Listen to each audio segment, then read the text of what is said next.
नमस्कार, आप देख रहे हैं संसद टीवी और मैं हूं आपके साथ अर्चना मिश्रा। संसद का मॉनसून सत्र चल रहा है। सत्र का आज 13वां दिन था। संसद के दोनों सदनों में कामकाज के लिहाज से क्या रहा खास, बात करेंगे संसद की कार्यवाही से जुड़ी हर खबर की। कार्यक्रम सदन दिन भर में, लेकिन सबसे पहले बात सुर्खियों की। लोकसभा से डिजिटल व्यक्तिगत डाटा संरक्षण विधेयक 2023 समेत 5 बिल पारित। अनुसंधान राष्ट्रीय शोध प्रतिष्ठान विधेयक 2023 और फार्मेसी संशोधन विधेयक 2023 को सदन से मिली मंजूरी। दिल्ली राष्ट्रीय राजधानी राज्य क्षेत्र शासन संशोधन विधेयक 2023 संसद से पारित। लोकसभा के बाद राज्यसभा से भी विधेयक को मिली मंजूरी। केंद्रीय गृह मंत्री अमित शाह ने दिया चर्चा का जवाब, कहा सुप्रीम कोर्ट के आदेश का नहीं हुआ उल्लंघन। कांग्रेस सांसद रजनी पाटिल के निलंबन वापसी का प्रस्ताव राज्यसभा में स्वीकार। कार्यवाही का वीडियो शूट कर सोशल मीडिया पर अपलोड करने पर बजट सत्र में हुआ था निलंबन। विशेषाधिकार समिति के 74वें प्रतिवेदन में अहम सिफारिशें।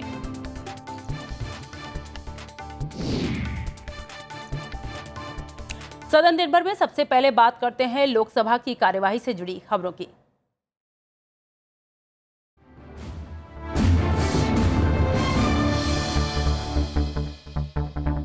लोकसभा ने आम लोगों के डाटा को जरूरत के मुताबिक हासिल कर सुरक्षित और संरक्षित रूप से इस्तेमाल करने की इजाजत देने वाले डिजिटल व्यक्तिगत डाटा संरक्षण विधेयक 2023 को ध्वनिमत से पारित कर दिया।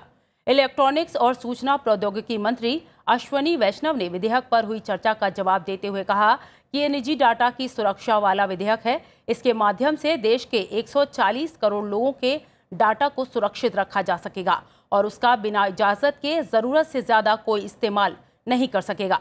विधेयक में डाटा संरक्षण बोर्ड के गठन का भी प्रावधान किया गया है, जहां निजी डाटा के बेवजह इस्तेमाल और दुरुपयोग की शिकायत कर उसका निवारण किया जा सकेगा।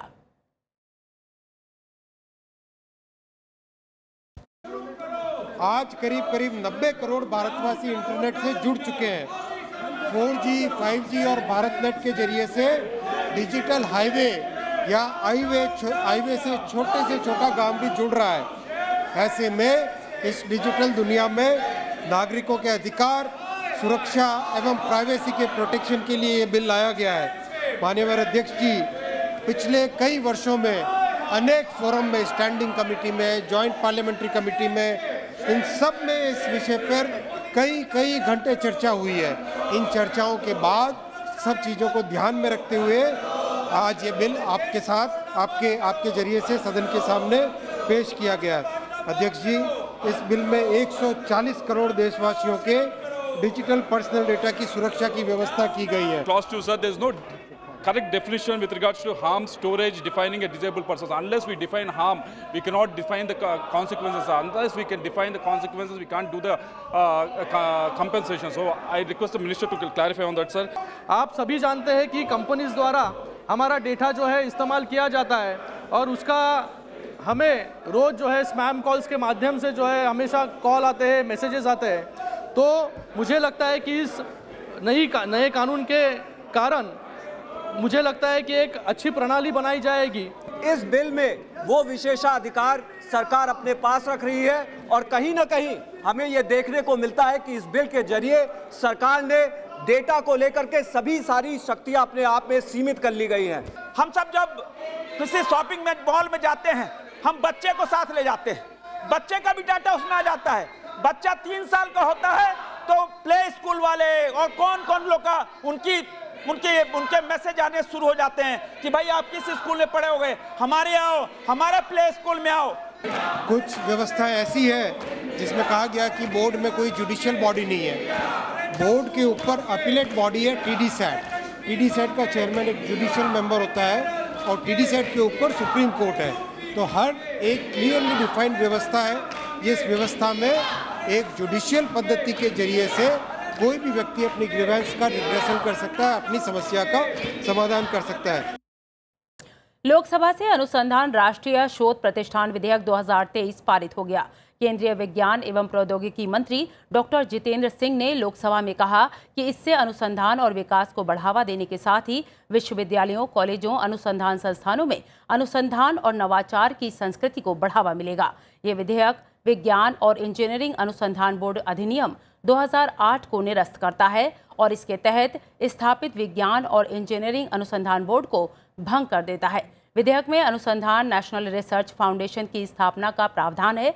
डॉक्टर जितेंद्र सिंह ने विधेयक पर चर्चा का जवाब देते हुए कहा कि पहले शोध के लिए जो धनराशि दी जाती थी उसमें राज्यों का हिस्सा काफ़ी कम रहता था, क्योंकि धनराशि का वितरण स्पर्धा के आधार पर होता था। लेकिन अब फाउंडेशन के गठन के बाद राज्यों को भी समुचित धनराशि मिल पाएगी।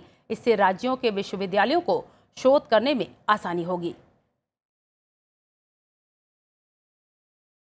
आज मोदी जी के नेतृत्व में हम ये गर्व के साथ कह सकते हैं, with all the confidence at our command, that we are at the same pace, rather in many ways ahead of other countries. The other countries are looking up to us. और इसलिए इस प्रकार की भौगोलिक भूमिका को सुचारू रूप से निभाने के लिए हमें कुछ उसी तरह के प्रावधान भी करने पड़ेंगे।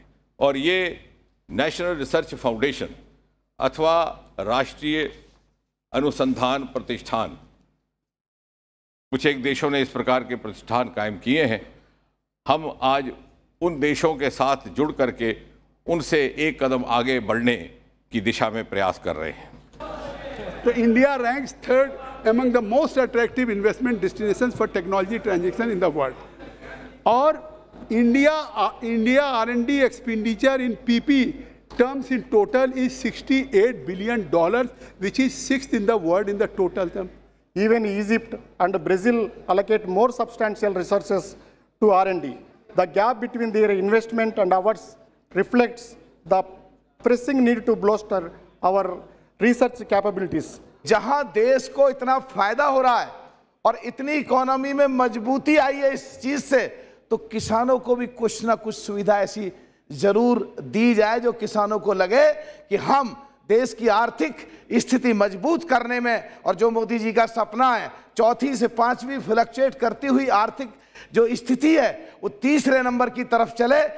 If we have to build world-beating companies like Google and Apple and Meta, they have come out of Stanford University, they have come out of the University of California, Berkeley, they've come out of MIT, they've come out of Caltech, they've come out of Harvard University. Unless we provide that type of support and encouragement to our research institutes and to our universities, we will not beat these world-leading companies, we will not create our own world-leading industries, and that will hurt our job creation, that will hurt our competitiveness in the long run. Global innovation index हमने नहीं बनाया, आपने नहीं बनाया, विश्व में इसकी मान्यता है। हम 81वें नंबर पर थे 2014 से पहले। 40 पैदान जंप हुआ है, 41 पैदान, आज हम 40 पर आ गए और दुनिया इस बात को मान रही है। स्टार्टअप इकोसिस्टम में हम 2014 से पहले मात्र 350-400 स्टार्टअप हुआ करते थे इस देश में। मोदी जी ने लाल किले से आह्वान किया स्टार्टअप इंडिया, स्टैंडअप इंडिया, देखते ही देखते आज 1 लाख की संख्या पार हो गई। विश्व के मापदंड पर हम तीसरे दर्जे पर है स्टार्टअप की दुनिया में। लोकसभा ने फार्मेसी संशोधन विधेयक 2023 ध्वनिमत से पारित कर दिया। स्वास्थ्य मंत्री मनसुख मांडविया ने लोकसभा में विधेयक पर हुई चर्चा का जवाब दिया। विधेयक में फार्मेसी कानून 1948 में संशोधन का प्रस्ताव है। नए विधेयक का मकसद फार्मा शिक्षा में दशकों पुराने दोहरे विनियमन को समाप्त करना है और देश में फार्मेसी शिक्षा के मानकों को सुव्यवस्थित और बेहतर बनाने के लिए पीसीआई की शाखाओं को मजबूत करना है। प्रस्तावित संशोधन देश में फार्मेसी पेशे के नियामक के रूप में इसे और अधिक सशक्त बनाने के लिए पीसीआई में आमूलचूल बदलाव की भी बात करता है। ये अमेंडमेंट के द्वारा फार्मेसी एक्ट में 32C में हम अमेंड कर रहे हैं कि ऐसे जो जिन्होंने मेडिकल असिस्टेंट का कोर्स किया है और जिन्होंने एडमिशन लिया है, एडमिशन लेने के बाद ये 2 साल में जब से एक्ट लागू हुआ उसके बाद उसके पहले जिन्होंने एडमिशन ले लिया है ये सभी को फार्मेसी एक्ट के मुताबिक रजिस्ट्रेशन दे देना है। केवल एक इतना ही संशोधन है ताकि हमारे जम्मू कश्मीर के जो युवा व्यक्ति है और युवा है उसको जॉब की अपॉर्चुनिटी मिले, उसको फार्मेसी एक्ट के मुताबिक रजिस्ट्रेशन मिले। ये हेतु के लिए एक छोटा सा अमेंडमेंट लेके आया हूँ। मैं सदन को के सामने ये अमेंडमेंट रखता हूँ, सब उसको यूनानिमसली डिस्कशन करें और पास करें, ऐसी अपेक्षा है। लोकसभा ने अदालतों में लंबित मामलों की संख्या में कमी लाने वाला मध्यस्थता विधेयक 2023 को आज ध्वनिमत से पारित कर दिया। विधेयक में मध्यस्थता की प्रक्रिया को लचीली और स्वैच्छिक प्रक्रिया माना गया है। यह किफायती प्रक्रिया है जिसमें धन के साथ समय भी कम लगेगा। केंद्रीय विधि और न्याय मंत्री अर्जुन राम मेघवाल ने विधेयक पर चर्चा का जवाब देते हुए कहा कि विधेयक का मकसद लोगों को अदालतों की प्रक्रिया में उलझने से बचाना है। ये विधेयक वाणिज्यिक और अन्य विवादों के समाधान के लिए मध्यस्थता, विशेष रूप से संस्थागत मध्यस्थता को बढ़ावा देने के लिए लाया गया है। इसके साथ ही मध्यस्थता को और सुविधाजनक बनाने, मध्यस्थता निपटान समझौतों को लागू करने, मध्यस्थों के पंजीकरण के लिए एक निकाय प्रदान करने के लिए लाया गया है, जो कि सामुदायिक मध्यस्थता को प्रोत्साहित करने और ऑनलाइन मध्यस्थता को स्वीकार्य और लागत प्रभावी बनाने के लिए है। ये मीडिएशन बिल बहुत महत्वपूर्ण बिल है और जैसे भारतीय ज्ञान की परंपरा रही है कि भारतीय पुरातन ज्ञान के अनुसार ग्राम पंचायतें भी पहले पंच परमेश्वर करके होते थे और उनका जो फैसला होता था वो मान्य होता था। लेकिन कुछ लोग कह सकते हैं कि फिर ये बिल लेके आने की क्या जरूरत है, इसमें लीगल बैकग्राउंड या लीगल सपोर्ट नहीं था।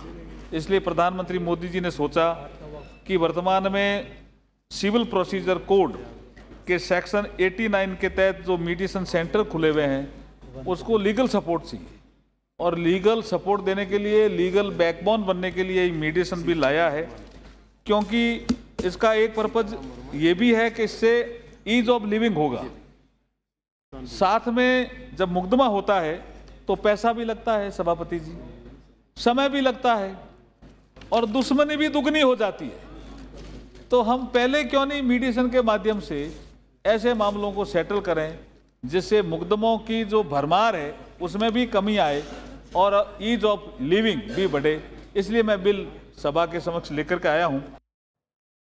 लोकसभा ने तटीय जल कृषि प्राधिकरण संशोधन विधेयक 2023 को भी पारित कर दिया। इसका उद्देश्य केज कल्चर, समुद्री शैवाल कल्चर, समुद्री सजावटी मछली कल्चर और मोती सीप कल्चर सहित पर्यावरण अनुकूल तटीय जलीय कृषि के नए रूपों को बढ़ावा देना है। इसके साथ ही अतिरिक्त रोजगार के अवसर पैदा करने की क्षमता शामिल है। ये विधेयक तटीय जलीय कृषि प्राधिकरण अधिनियम 2005 में संशोधन करता है। ये एक्वाकल्चर का मतलब हमारे यहाँ ज़्यादातर ये माना जाता है झींगा ही, जैसे हमारे रूडी साहब बता रहे हैं। मगर अभी इसके तहत किसी एक सदस्य ने बताया भी कि इसमें सीवीड के कार्यक्रमों को लागू करने का प्रावधान है, उसी की कोई व्यवस्था और उसी के कोई रूल्स नहीं थे। मोती पकाने के कोई उसमें क्या कैसे किया जाए उनकी कोई व्यवस्थाएं नहीं थी ऐसे। और अभी केज कल्चर एक नया टेक्नोलॉजी आया है, उनके जरिए भी अपने फिशरमैनों को हम बहुत ही बेनिफिट दे सकते हैं। ये एक प्रकार से इन सभी चीज़ों को जो ब्रैकिश वाटर में कर सकते हैं वो सारों को इस कानून के प्रावधान से अब करने का एक अम्ब्रेला देने का काम आज ऑगस्ट हाउस आप मंजूर कर रहे हैं। इसके आप सब साक्षी बन रहे हैं। इसके लिए मैं यहाँ मौजूद सभी सांसदों को बधाई और धन्यवाद देना चाहता हूँ। लोकसभा में सत्ता पक्ष और विपक्ष के अवरोध के कारण लोकसभा की कार्यवाही एक बार के स्थगन के बाद दोपहर 2 बजे तक के लिए स्थगित कर दी गई। सुबह 11 बजे प्रश्नकाल शुरू होते ही मणिपुर मुद्दे को लेकर विपक्षी सदस्यों की नारेबाजी और शोरगुल के कारण लोकसभा अध्यक्ष ओम बिरला ने सदन की कार्यवाही दोपहर 12 बजे तक के लिए स्थगित कर दी थी। इसके बाद दोपहर 12 बजे जैसे ही सदन की कार्यवाही शुरू हुई तो बीजेपी सांसद निशिकांत दुबे ने अमेरिकी अखबार न्यूयॉर्क टाइम्स में छपी खबर का मुद्दा उठाया। इसके बाद विपक्ष और सत्ता पक्ष के सदस्यों ने शोरगुल शुरू कर दिया। अवरोधों के नहीं रुकने पर पीठासीन अधिकारी किरीट सोलंकी ने सदन की कार्यवाही को दोपहर 2 बजे तक के लिए स्थगित कर दिया। लोकसभा में आज प्रश्नकाल के दौरान संबंधित मंत्रालय की ओर से कई सवालों के लिखित जवाब दिए गए। बीएसपी सांसद मलूक नागर ने वित्त मंत्री से सवाल किया कि सरकार द्वारा घरेलू और विदेशी निवेश को बढ़ावा देने के लिए क्या प्रयास किए गए हैं। इसके लिखित जवाब में वित्त मंत्री निर्मला सीतारमण ने बताया कि विदेशी निवेश को बढ़ावा देने के लिए सरकार ने एक निवेशक अनुकूल नीति बनाई है, जिसमें ज्यादातर क्षेत्र सरकार के औपचारिक अनुमोदन के बिना 100% FDI के लिए खुले हैं। इसके साथ ही विकास को बढ़ावा देने के लिए 2023-24 के बजट में कई उपायों की घोषणा की गई है, जिससे देश को 5 ट्रिलियन अमेरिकी डॉलर और उससे अधिक अर्थव्यवस्था बनाने में मदद मिलेगी। डीएमके सांसद ए राजा ने शिक्षा मंत्री से सवाल किया कि केंद्रीय विश्वविद्यालयों में मिशन मोड के दौरान केवल कुछ संकाय सदस्यों की भर्ती की गई, जबकि 6000 से ज्यादा शिक्षण पद अभी भी खाली पड़े हैं। ब्यौरा दें। इसके लिखित जवाब में शिक्षा मंत्री धर्मेंद्र प्रधान ने जवाब दिया कि शिक्षा मंत्रालय ने सभी केंद्रीय उच्च शिक्षण संस्थानों को रिक्तियों को आरक्षित श्रेणी में पदों के लिए एक विशेष अभियान सहित मिशन मोड में भरने का निर्देश दिया है। 3 अगस्त 2023 तक मिशन भर्ती अभियान के तहत 10 महीने में 13,371 रिक्तियों को भरा गया है। बीजेपी सांसद राजेंद्र अग्रवाल ने पर्यटन मंत्री से सवाल किया कि एसडीएस यानी स्वदेश दर्शन योजना के अंतर्गत देश में विकसित किए गए इको पर्यटन सर्किटों का ब्यौरा दें। इसके लिखित जवाब में पर्यटन मंत्री जी किशन रेड्डी ने बताया कि पर्यटन मंत्रालय ने 2014-15 में स्वदेश दर्शन योजना की शुरुआत की थी। मंत्रालय ने विभिन्न चिन्हित थीमेटिक परिपथों के तहत उत्तर प्रदेश में 8 परियोजनाओं और ओडिशा में 1 परियोजना सहित देश भर में 5,303 करोड़ रुपए की राशि से कुल 76 परियोजनाओं को स्वीकृति दी है। विभिन्न राज्यों में एसडीएस की इको परिपथ थीम के तहत 415 करोड़ 11 लाख रुपए की राशि से कुल 6 परियोजनाओं को स्वीकृति दी गई है। बुलेटिन में वक्त हो चला एक ब्रेक का। ब्रेक के बाद भी बने रहिए, देखते रहिए संसद टीवी।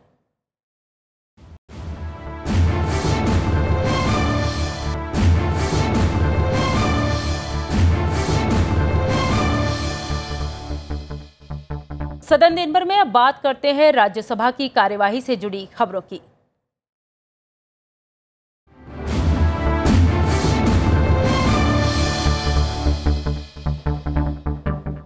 लोकसभा के बाद आज राज्यसभा से भी दिल्ली राष्ट्रीय राजधानी राज्य क्षेत्र शासन संशोधन विधेयक 2023 पारित हो गया। बिल पर हुई चर्चा का गृह मंत्री अमित शाह ने जवाब दिया। उन्होंने कहा कि ये विधेयक व्यवस्था ठीक करने के लिए लाया गया है। उन्होंने कहा कि बिल के लाने से सुप्रीम कोर्ट के आदेश का उल्लंघन नहीं हुआ है।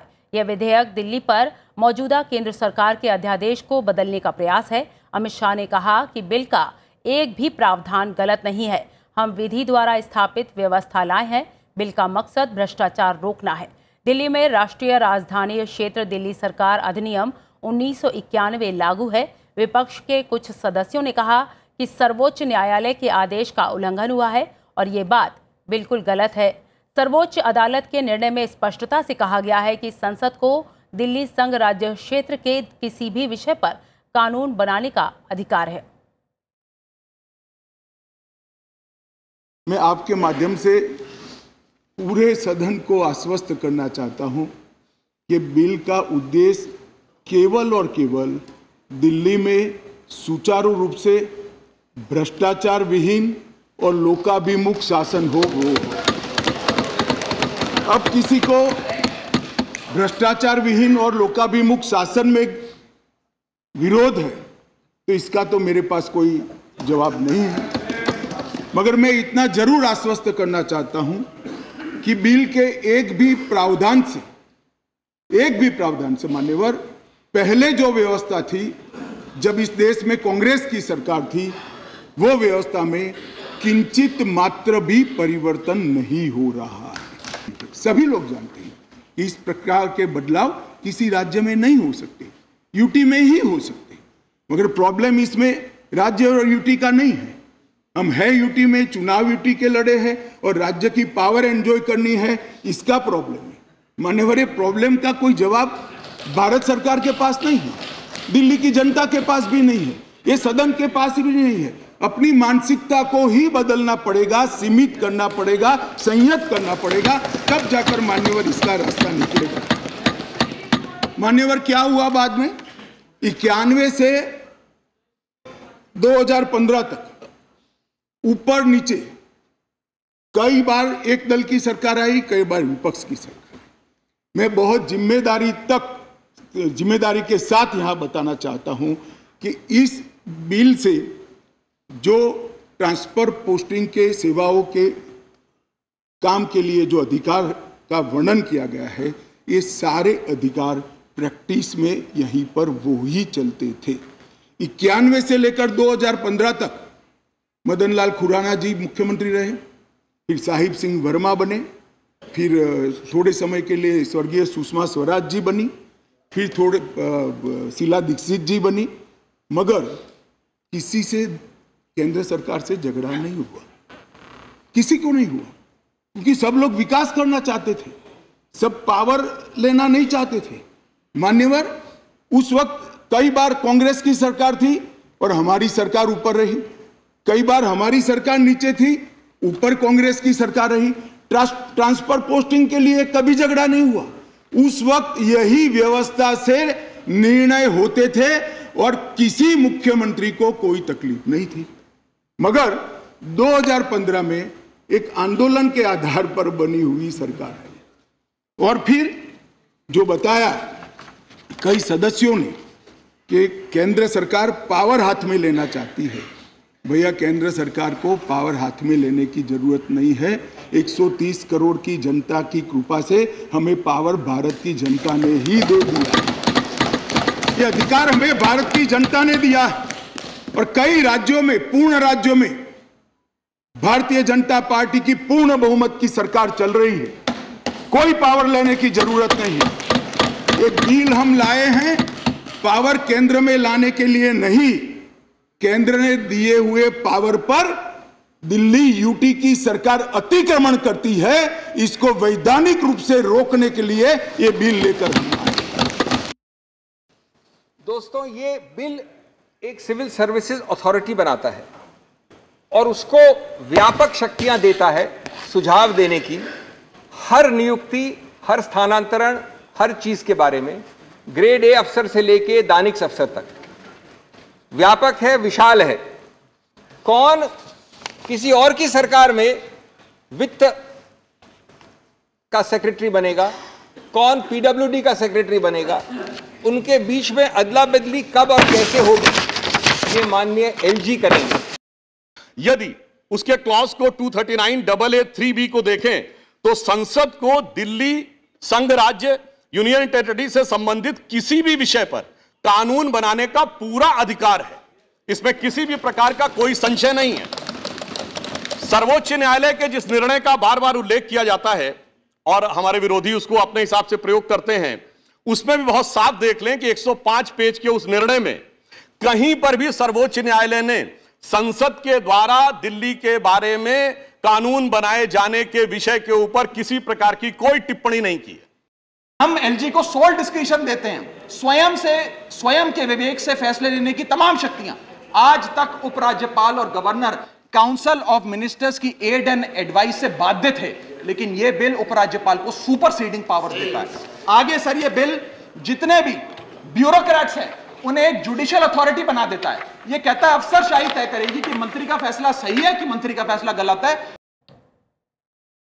राज्यसभा में बीजेपी के सदस्य घनश्याम तिवाड़ी ने राजस्थान में महिलाओं के साथ हो रही घटनाओं को लेकर नियम 176 के तहत चर्चा कराने की मांग की। वहीं कांग्रेस के सदस्य ने मणिपुर मुद्दे पर चर्चा कराने की मांग की। इस पर सदन के नेता पीयूष गोयल ने कहा कि सरकार मानसून सत्र के पहले दिन से ही मणिपुर मुद्दे पर चर्चा के लिए तैयार है। गतिरोध जारी रहने पर सभापति ने सदन की कार्यवाही दोपहर 2 बजे तक के लिए स्थगित कर दी। माननीय अध्यक्ष महोदय, ये सदन पहले दिन से मणिपुर के ऊपर चर्चा करने के लिए तैयार रहा। सरकार ने तो लीडर्स पार्टी और पहले दिन सदन में स्वीकृति दी और हमने कहा कि इस पे चर्चा हो। आपकी अनुमति से चर्चा को सदन में रखा भी गया, लिस्ट भी किया गया बिजनेस में। उसके बाद ये भाग रहे हैं चर्चा से, बड़ी शर्मनाक बात है। इनके दिल में मणिपुर के लिए कोई संवेदना नहीं है। ये चाहते ही नहीं है कि चर्चा हो, ये चाहते हैं कि किसी ना किसी तरीके से चर्चा में इनके जो पोल है ये ना खुले। और ये जो भाग रहे हैं मणिपुर की चर्चा से, इसका मैं निंदा करता हूँ और राजस्थान के ऊपर चर्चा आप स्वीकार करें ऐसा अनुरोध करता हूँ और जल्द से जल्द उसको लिस्ट किया जाए और तुरंत लिस्ट करके राजस्थान के गंभीर विषय के ऊपर चर्चा शुरू होनी चाहिए। राज्यसभा में आज शून्यकाल नहीं हो सका और सदन की कार्यवाही दोपहर 2 बजे तक के लिए स्थगित कर दी गई। सुबह सदन की कार्यवाही शुरू होते ही सभापति जगदीप धनखड़ ने केंद्रीय राज्य मंत्री BL वर्मा को जन्मदिन की शुभकामनाएं दी। इसके बाद विधायी कार्य निपटाने के साथ ही अन्य आवश्यक दस्तावेज सदन के पटल पर रखे गए। इसके बाद सभापति जगदीप धनखड़ ने बर्लिन में आयोजित विश्व तीरंदाजी चैंपियनशिप में भारतीय तीरंदाजों के शानदार प्रदर्शन के लिए बधाई दी।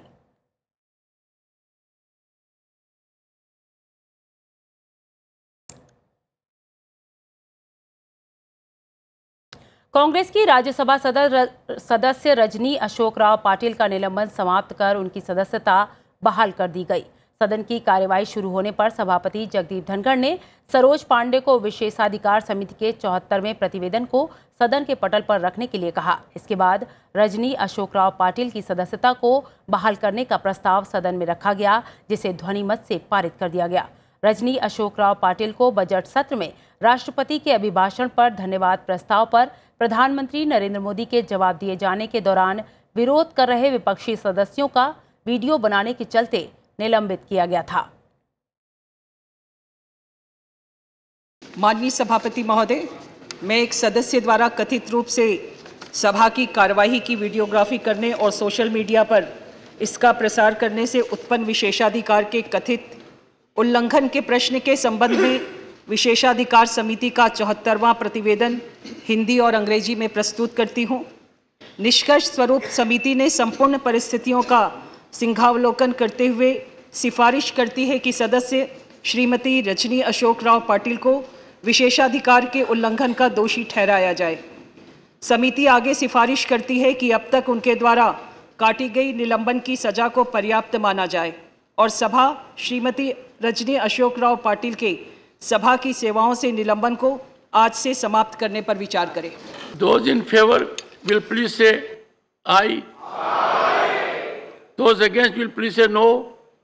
I think the ayes have it. The ayes have it. The ayes have it. The motion is adopted. Shrimati Rajni Ashok Rao Patil में attend the session. आइए देखते हैं सदन में आज का कोट ऑफ द डे क्या है।